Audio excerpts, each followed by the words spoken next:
Morning dear friend, welcome to my YouTube channel agriculture exam study with Vinod sir. Agriculture exam study with Vinod sir channel में आपका स्वागत है। उम्मीद करता हूं आप सब अच्छे होंगे, स्वस्थ होंगे, अच्छे से अपनी परीक्षाओं की तैयारियां कर रहे होंगे। इसी क्रम में आज हम डिस्कस करेंगे नए टॉपिक पर। आज का जो हमारा टॉपिक है disease and pathogen in vegetable crops. Vegetable crops में जो डिजीज़ जो पैथोजन होते हैं, डिजीज़ के कौन सा डिजीज़ किस पैथोजन के द्वारा होता है। मोस्टली एग्ज़ाम में एक ना एक पैथोजन पूछ लिया जाता है, एक ना एक पैथोजन ज़रूर देखने को मिलता है। अमूमन ऐसा देखा गया है, अगर एग्रीकल्चर से रिलेटेड कोई भी एग्ज़ाम है तो उसमें एक ना एक पैथोजन ज़रूर देखने को मिलता है। इस पर हम डिस्कस करेंगे। तो वीडियो शुरू करने से पहले आपसे आग्रह है, यदि आप हमारे दर्शक अभी तक आपने चैनल को सब्सक्राइब नहीं किया है तो प्लीज़ चैनल को सब्सक्राइब करें, लाइक करें, शेयर करें। और यदि चैनल संबंधित कोई सुझाव हो तो अवश्य दें, आपके सुझावों पर विचार किया जाएगा। अगर हम चर्चा करें disease of vegetables crop and their pathogen, means कौन सा डिजीज़ है और उसका पैथोजन क्या है, ये मोस्टली पूछ लिए जाते हैं।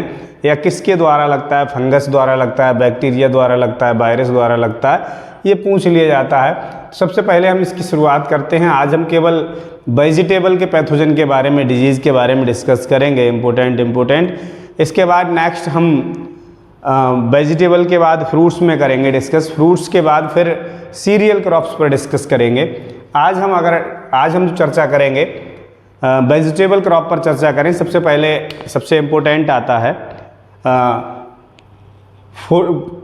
पोटैटो आता है। पोटैटो सबसे इम्पोर्टेंट है। अगर हम पोटैटो की बात करें तो पोटैटो में सब जो भी एग्रीकल्चर से जुड़े होंगे इनके बारे में, इन बीमारियों अर्ली ब्लाइट और लेट ब्लाइट के बारे में हर कोई जानता होगा, इसके बारे में हर कोई परिचित होगा। इनका एग्रीकल्चर अगर वेजिटेबल क्रॉप्स पढ़ रहे हैं तो इनके पैथोजन तो 100% पढ़े होंगे और याद होना चाहिए। इसी क्रम में अगर हम बात करें सबसे पहले अर्ली ब्लाइट की, अर्ली ब्लाइट जो लगता है वो अल्टरनेरिया सोलेनाई फंगस के द्वारा लगता है। जो इसका पैथोजन है, ये फंगल डिजीज़ है। इसका जो पैथोजन है Alternaria solani, ring like structure बनाता है लीव्स पर। अगर ये जो भी लीव्स होंगी इसमें जस्ट रिंग लाइक स्ट्रक्चर बनाता है, ये रिंग लाइक स्ट्रक्चर बनाता है। तो इसे हम अल्टरनेरिया ब्लाइट कहते हैं। इसके कंट्रोल के लिए हम मैनकोजेब या जिनेब का @2% स्प्रे कर सकते हैं। और भी इसके लिए कई एग्रोनॉमिकल प्रैक्टिसेस हैं, उसे अपनाते हैं, यूज़ करते हैं, जैसे समय से पानी देना, फर्टिलाइज़र्स, और इन सब का भी इसमें महत्व रहता है, रोल रहता है। इसके बाद अगर हम बात करें second is late blight. Late blight के बारे में सभी जानते होंगे, इसको पढ़ा होगा। इसके कारण मतलब फाइटोप्थोरा इन्फेस्टाइन्स इसका जो पैथोजन है, ये इसके कारण आयरलैंड में 1845 में एक फैमाइन आई थी, एक त्रासदी आई थी, जिसके कारण बहुत सारे लोगों की मृत्यु हुई थी, बहुत सारे लोग मर गए थे। तो ये फाइटोप्थोरा इन्फेस्टाइन्स के इसका पैथोजन है, ये भी फंगल डिजीज़ है। इसमें रिंग ब्राउन इर्रेगुलर पैचेज बनते हैं लीव्स पर। इर्रेगुलर कोई पैथोजन बनेंगे लीव्स पर, इस तरह से अगर लीव्स होगी तो इस पर इर्रेगुलर पैथोजन, इस तरह से जो क्लोरोफिल है वो ख़त्म हो जाएगा। जब क्लोरोफिल ख़त्म हो जाएगा तो जो लीव्स है, लीव्स में फोटोसिंथेसिस की क्रिया नहीं होगी। जब लीव्स अपना भोजन नहीं बना पाएगी, लीव्स में भोजन नहीं बनेगा, फोटोसिंथेसिस नहीं होगा, तो जो पोटैटो है उसका क्रॉप जो साइज़ है पोटैटो का वो छोटा रह जाएगा। पोटैटो का साइज़ जो छोटा रह जाएगा, हमें अच्छा उत्पादन नहीं मिल सकता है, अच्छा उत्पादन नहीं मिलेगा जब उसमें पर्याप्त भोजन ही नहीं बनेगा। लीव्स जब नेक्रोसिस हो गया, लीव्स में क्लोरोफिल की कमी हो गई, जब क्लोरोफिल की कमी हो गई तो फोटोसिंथेसिस नहीं होगा, फोटोसिंथेसिस नहीं होगा तो जब उसमें फोटोसिंथेसिस नहीं होगा तो भोजन नहीं बनेगा, भोजन नहीं बनेगा तो उसमें लीफ जो मतलब पोटैटो का साइज़ है, पोटैटो ट्यूबर का जो साइज़ है वो छोटा रह जाएगा और हमें प्रॉपर उसका उत्पादन जितना मिलना चाहिए उतना नहीं मिल पाएगा। इसके कंट्रोल के लिए तो वही मैनकोजेब और जिनेब का कंट्रोल रखेंगे। दूसरा, इसमें रेजिस्टेंट वैरायटी बहुत ज़्यादा पूछी जाती हैं। कुछ रेजिस्टेंट वैरायटी हैं जिन्हें उगाकर हम इसको लेट ब्लाइट को डिले कर सकते हैं, जैसे कुफरी अलंकार, कुफरी ज्योति और कुफरी चंद्रमुखी। कुफरी अलंकार, कुफरी ज्योति, कुफरी चंद्रमुखी, ये तीनों प्रजातियां हैं वो लेट ब्लाइट की रेजिस्टेंट वैरायटी हैं। अगर इन वैरायटियों को ग्रो करेंगे तो इन वैरायटियों को ग्रो करके लेट ब्लाइट बीमारी है इसे डिले कर सकते हैं, इसे टाल सकते हैं और उत्पादन अच्छा ले सकते हैं। तो जिन क्षेत्रों में ये अगर लेट ब्लाइट बीमारी की समस्या आती है उन क्षेत्रों में हमें कुफरी अलंकार, कुफरी ज्योति और कुफरी चंद्रमुखी वैरायटी उगानी चाहिए, ग्रो करनी चाहिए। तो ये एक तो इनके पैथोजन ध्यान रखना है। दूसरा, अगर कोई रेजिस्टेंट वैरायटी है तो एग्जाम में पूछी जाती हैं, आजकल रेजिस्टेंट वैरायटी पूछी जा रही हैं, तो इनका भी हमें ध्यान रखना चाहिए। कुफरी अलंकार, कुफरी ज्योति, कुफरी चंद्रमुखी, ये 3 रेजिस्टेंट वैरायटी हैं लेट ब्लाइट की और इसके कारण आयरिश फेमाइन भी पूछ ली जाती है। आयरलैंड की फेमाइन किस कारण आई थी? तो ये लेट ब्लाइट के कारण आई थी, लेट ब्लाइट ऑफ पोटैटो, जो कि इसका पैथोजन फाइटोप्थोरा इन्फेस्टांस है, इसके कारण आई थी। और इसमें ring brown irregular shape patches में पैच बनते हैं जिससे क्लोरोफिल लीव्स में नहीं रहता है और क्लोरोफिल नहीं रहेगा तो लीफ में फोटोसिंथेसिस की क्रिया नहीं होगी। इसके थर्ड इज बार्ट डिजीज, जिसकी हम बात कर रहे थे अभी। बार्ट डिजीज जो लगता है सिनक्रियम एंडोबायोटिकम फंगस के द्वारा ये लगता है, ये भी फंगल डिजीज है और मोस्ट इन्फेक्टेड जो एरिया है वेस्ट बंगाल में सबसे ज़्यादा ये अफेक्ट करता है। वेस्ट बंगाल में सबसे ज़्यादा ये बीमारी कॉज करता है, सबसे ज़्यादा क्रॉप को इसका क्रॉप में इसका प्रकोप जो देखने को मिलता है वो वेस्ट बंगाल में मिलता है। इसे बार्ट डिजीज़ कहते हैं। इसका पैथोजन सिनक्रोटियम एंडोबायोटिकम फंगस है, इसके द्वारा ये बीमारी होती है। Next is black scrub. Black scrub की अगर हम बात करें तो राइजोक्टोनिया सोलेनाई फंगस के द्वारा ब्लैक स्कर्ब जो डिजीज़ है वो भी फंगस के द्वारा लगती है। राइजोक्टोनिया सोलेनाई इसका पैथोजन है, इसके द्वारा लगती है।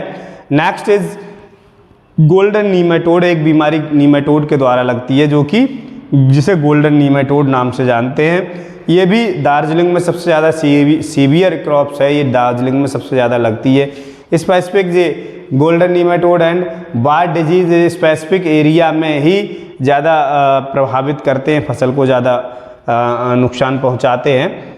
इसके बाद हम बात करें बिच ब्रूम डिजीज़ जो लगती है वो माइकोप्लाज्मा के द्वारा लगती है, ये भी ध्यान रखना है। बिच कभी कभी आ जाता है। बिच डिजीज़ किसके द्वारा लगती है? वायरस, बैक्टीरिया, माइकोप्लाज्मा, तो ये किसके द्वारा लगती है? माइकोप्लाज्मा के द्वारा लगती है बिच ब्रूम। नेक्स्ट क्रॉप इज, अगर हम बात करें टोमेटो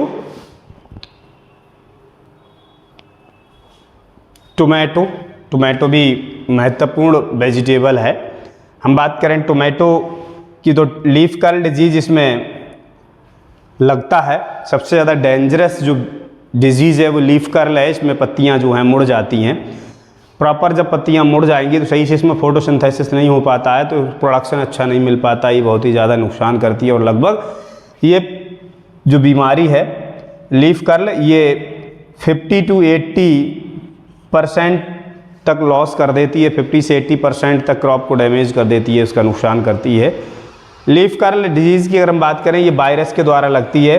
जो बैक्टर है इसका वाइट फ्लाई जो है बैमेसिया टोबेसाई, ये बैमेसिया टोबेसाई इसका जो है बैक्टर है, इसका वाहक है बीमारी का। वायरस का वाहक जो है वाइट फ्लाई है। इसके एप्लीकेशन के लिए CCC का हम यूज़ करते हैं।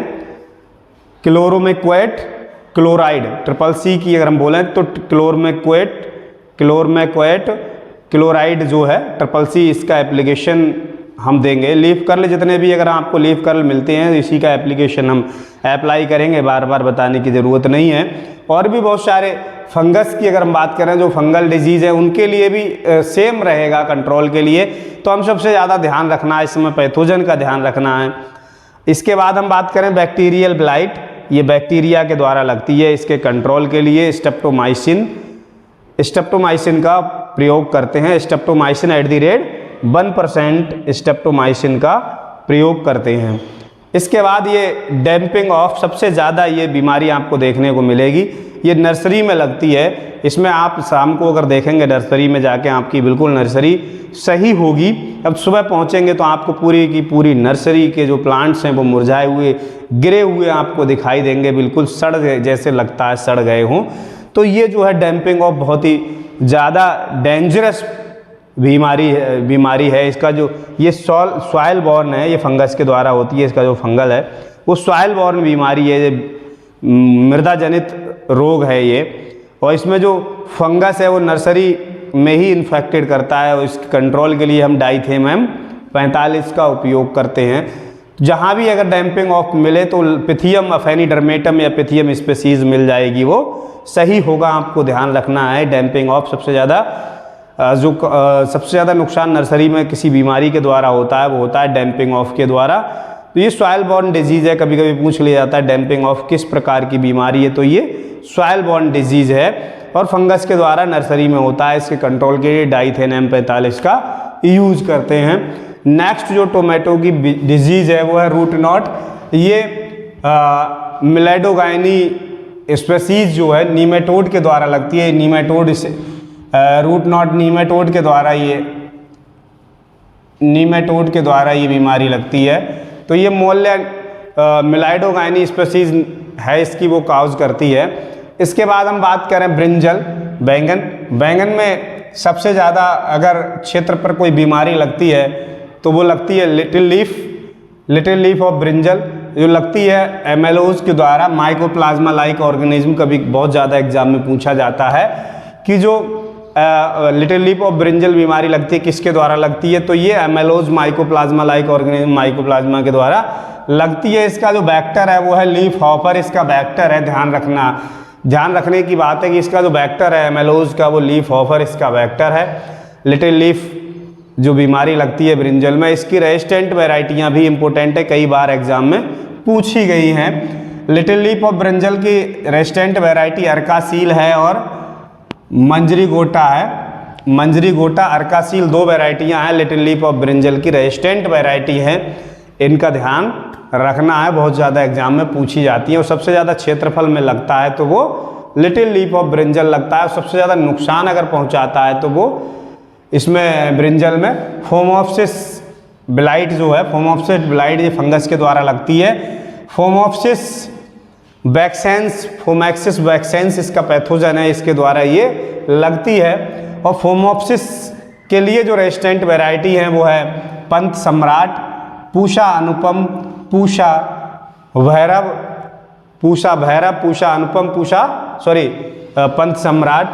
पंत सम्राट, पूषा अनुपम, पूषा भैरव, ये जो वैरायटियां हैं रेजिस्टेंट है फोमोप्सिस ब्लाइट के लिए।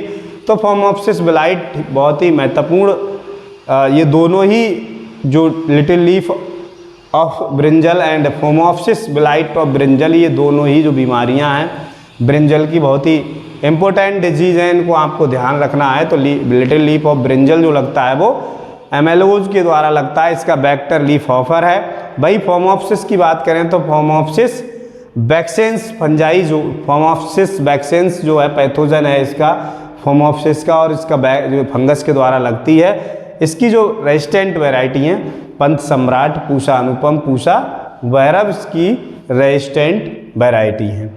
अब हम बात करें नेक्स्ट चिली की बात करें। चिली में भी लीफ कर्ल डिजीज चिली में लगेगी। कंट्रोल इसका जो लीफ कर्ल का इधर था कंट्रोल, सेम वही कंट्रोल CCC वाला यहाँ अप्लाई होगा।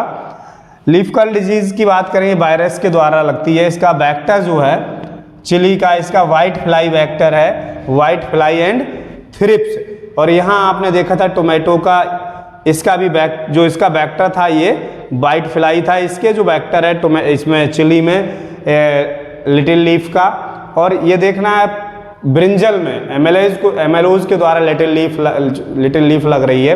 ये सॉरी लीफ कर्ल की अगर हम बात कर रहे थे तो लीफ कर्ल जो है टोमेटो का वाइट फ्लाई इसका बैक्टर है, और इधर वाइट फ्लाई प्लस थ्रिप्स दोनों ही इसके बैक्टर हैं लीफ कर्ल के चिली में। वहीं अगर हम बात करें वाइट रस्ट जितने भी ब्रिसिकेसी में लगेगी तो वह एल्ब्यूगो कैंडिडा ही उसका पैथोजन होगा, ये फंगस के द्वारा लगती है, इसका पैथोजन एल्ब्यूगो कैंडिडा है। हम बात करें इसके कंट्रोल के लिए बोरैक्स मिक्सचर का हम यूज़ करते हैं। बोरैक्स मिक्सचर का हम यूज़ करते हैं। मोस्ट सीवियर एसिडिक सॉइल्स में ये जो बीमारी है वाइट रस्ट, ये सबसे ज़्यादा सीवियर जो होती है, सबसे ज़्यादा लगती है वो एसिडिक सॉइल में लगती है। ये भी मुख्य बिंदु है, कभी कभी पूछ लिया जाता है, जो व्हाइट रस्ट ऑफ चिली जो लगता है चिली में व्हाइट रस्ट, वो किसके द्वारा किस सॉइल में सबसे ज़्यादा लगता है, तो ये आपको ध्यान रखना है, एसिडिक सॉइल में सबसे ज़्यादा लगता है। ऑनियन की बात करें, ऑनियन एंड गार्लिक में सबसे ज़्यादा जो क्षेत्र पर लगने वाली बीमारी है सबसे ज़्यादा, वो है पर्पल ब्लॉच। ये सबसे ज़्यादा लगती है, सबसे ज़्यादा पूछा भी जाता है, क्वेश्चन भी पूछा जाता है ऑनियन एंड गार्लिक से। तो पर्पल ब्लॉच ये फंगस के द्वारा लगती है। अल्टरनेरिया पोरिन, इसका पैथोजन बहुत ज़्यादा इंपॉर्टेंट है, पैथोजन बहुत ज़्यादा पूछा जाता है परीक्षाओं में।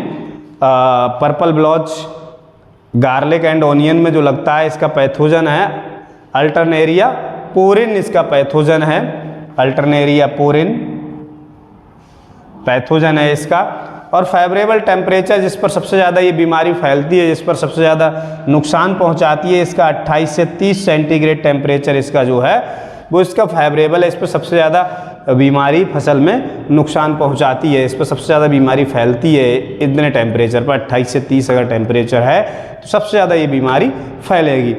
नेक्स्ट इज कुकरबिट्स की अगर हम बात करें, तो इसमें डेंजरस जो बीमारी है कुकरबिट्स में वो है डाउनी मिल्डू। सबसे ज़्यादा क्षेत्र पर जो लगती है बीमारी, सबसे ज़्यादा बीमारी नुकसान पहुंचाती है, वह डाउनी मिल्डू। कोई भी कुकरबिट्स, जितनी भी क्रॉप्स कुकरबिट्स की हैं, सब में डाउनी मिल्डू ही नुकसान पहुंचाती है। और अगर हम बात इंसेक्ट की करें, कुकरबिट्स क्रॉप्स में इंसेक्ट कौन सा सबसे ज़्यादा नुकसान पहुंचाता है, तो वो रेड पंपकिन बीटल है। रेड पंपकिन बीटल जो है सबसे ज़्यादा कुकरबिट्स जो क्रॉप्स होती हैं, जितनी कुकरबिटेसी फैमिली की क्रॉप्स होती हैं, इनमें सबसे ज़्यादा कोई नुकसान करता है कोई इंसेक्ट, तो वो है रेड पंपकिन बीटल। और कोई बीमारी सबसे ज़्यादा नुकसान करती है तो वो है पाउडरी मिल्डू। नेक्स्ट अगर हम बात करें वड नेक्रोसिस, वड नेक्रोसिस वाटरमेलन में वायरस के द्वारा होती है। इसका जो वाहक है, वेक्टर है, वो है एफिड। वाटरमेलन में ये भी बहुत ज़्यादा बीमारी देखने को मिलती है। तो ये कुछ बीमारियां और उनके पैथोजन रहे जो कि एग्ज़ाम के पॉइंट से बहुत ही एग्ज़ाम के पॉइंट ऑफ व्यू से बहुत ही महत्वपूर्ण है। एग्जामिनर मोस्टली पैथोजन पूछ लेता है, पैथोजन नहीं तो रेजिस्टेंट वैरायटी पूछ लेता है। तो इसमें जो महत्वपूर्ण पैथोजन थे, जो इम्पोर्टेंट क्रॉप से जो इम्पोर्टेंट डिजीज़ हैं, जो अभी तक एग्ज़ाम में पूछी जाती रही हैं, उनके बारे में हमने चर्चा किया, उनके बारे में जाना, उनके पैथोजन को जाना, उनकी रेजिस्टेंट जो वैरायटियाँ हैं उनके बारे में जाना। उम्मीद करता हूँ ये टॉपिक आप लोगों को पसंद आएगा और निश्चित तौर पर आपको इसमें से कुछ ना कुछ देखने को मिल सकता है। मिलते हैं कल नेक्स्ट वीडियो में। कल का जो टॉपिक होगा हमारा, वो हम बात करेंगे फ्रूट्स क्रॉप्स के बारे में, disease and pathogen in fruits crops. आज हमने वेजिटेबल के बारे में चर्चा किया, तो डिजीज़ और पैथोजन कल हम बात करेंगे फ्रूट्स क्रॉप्स के बारे में। मैं समझता हूँ ये आपको बहुत ही उपयोगी सिद्ध होगा। निश्चित तौर पर आप इसका ध्यान रखें या एक एक टॉपिक याद कर लें। हो सकता है एक बार में याद ना हो, तो एक दो बार वीडियो को रिपीट करके ज़रूर देखें, निश्चित तौर पर आपको ये याद हो जाएंगे। और ये भी ध्यान रखना है साथ ही साथ, ये फंगल डिजीज़ है, वायरल डिजीज़ है, कैसी डिजीज़ है, इसको भी आपको ध्यान रखना है। बैक्टीरियल है, वायरल है, फंगल है, क्या है, इस चीज़ का भी आपको ध्यान रखना है। Thank you.